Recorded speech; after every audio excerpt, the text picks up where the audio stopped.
कांग्रेस से नीरज मिश्रा। नीरज, क्योंकि कल यह कहा जा रहा था कि इस विपक्षी एकता में अगर कोई सबसे ज्यादा मजबूती ला सकता है तो वो कांग्रेस, क्योंकि सबसे ज्यादा कुर्बानी कांग्रेस को देनी है, वो चाहे पश्चिम बंगाल के नजरिए से, यूपी के नजरिए से, या फिर दिल्ली में अरविंद केजरीवाल जो मांग रहे हैं आपसे अध्यादेश में साथ।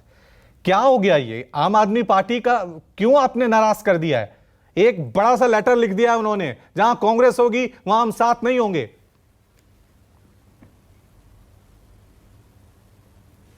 रवि भाई, देखिए, अरविंद केजरीवाल और आम आदमी पार्टी कोई खबर नहीं है। खबर यह है कि आज भाजपा के प्रवक्ता और कल अमित शाह और जेपी नड्डा जो विपक्षी एकता की ऐतिहासिक मीटिंग पटना में हुई उस पर तो बोल पड़े, लेकिन आज 52 दिन से जो मणिपुर जल रहा है उसके बारे में इन लोगों के मुंह से एक शब्द नहीं निकला। प्रधानमंत्री जी अभी तक चुप हैं। मणिपुर की जनता से वो नफरत तो करते ही हैं, लेकिन उनके कैबिनेट में एक मंत्री भी है जिसके घर को जला दिया गया। आप जनता से नफरत करते रहिए, कम से कम अपने साथी के बारे में तो बोलिए कि वहां की जनता को यह आश्वासन मिले कि देश की सरकार कम से कम उनके बारे में सोचती है। जहां तक रही रवि भाई कल पटना की बात, पटना के अंदर राहुल गांधी जी ने और बाकी सारे नेताओं ने एक लंबी लकीर खींच दी। वो लकीर ये थी कि ये विचारधारा की लड़ाई है।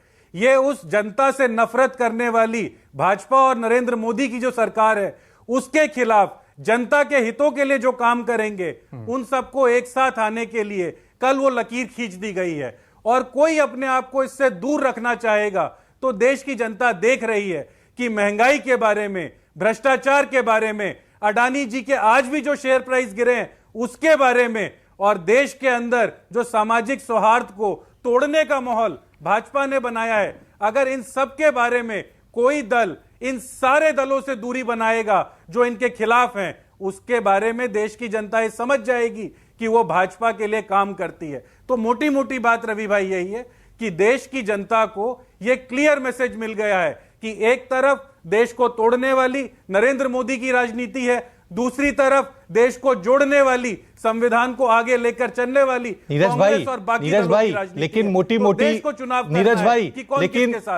लेकिन मोटी मोटी बात यह भी है कि कांग्रेस इसलिए अध्यादेश पर अरविंद केजरीवाल का साथ नहीं दे रही है क्योंकि आम आदमी पार्टी ने अगर किसी पार्टी को सबसे ज्यादा नुकसान पहुंचाया है, डेंट पहुंचाया है, तो वो कांग्रेस है। अगर आम आदमी पार्टी ऊपर जाएगी तो उससे कांग्रेस को नुकसान होगा, इसलिए अध्यादेश पे आप उसका साथ नहीं दे रहे हैं। रवि भाई, इससे इतर मैं आपको कुछ और कह देता हूं, क्योंकि बार बार बात यह हो रही थी कि कल ये विपक्षी दल के नेता तो मिले पर लोग कहां हैं। तो 2019 के बाद के आंकड़े समझ लीजिए। देश में 31 चुनाव हुए जिसमें से सिर्फ 6 ऐसे चुनाव हैं जो भाजपा पूर्ण बहुमत से जीती। बाकी के चुनावों में जिनको आप विपक्षी दल कहते हैं उन्होंने बाजी मार ली। देश की जनता जो 100% जनता है उसमें 60% जनता आज जो जिनको आप विपक्षी कहते हैं उनकी सरकारों के नीचे चलती है। जो देश का सबसे बड़ा लाभार्थी वर्ग है वो ये विपक्ष की सरकारें चलाती हैं। तो देश की जनता को सिर्फ ये तय करना है अरविंद केजरीवाल अध्यादेश पे आप बोलने को तैयार नहीं है, यही है। अध्यादेश के मुद्दे पर फिलहाल कांग्रेस जो है वो चुप्पी साधे हुए है।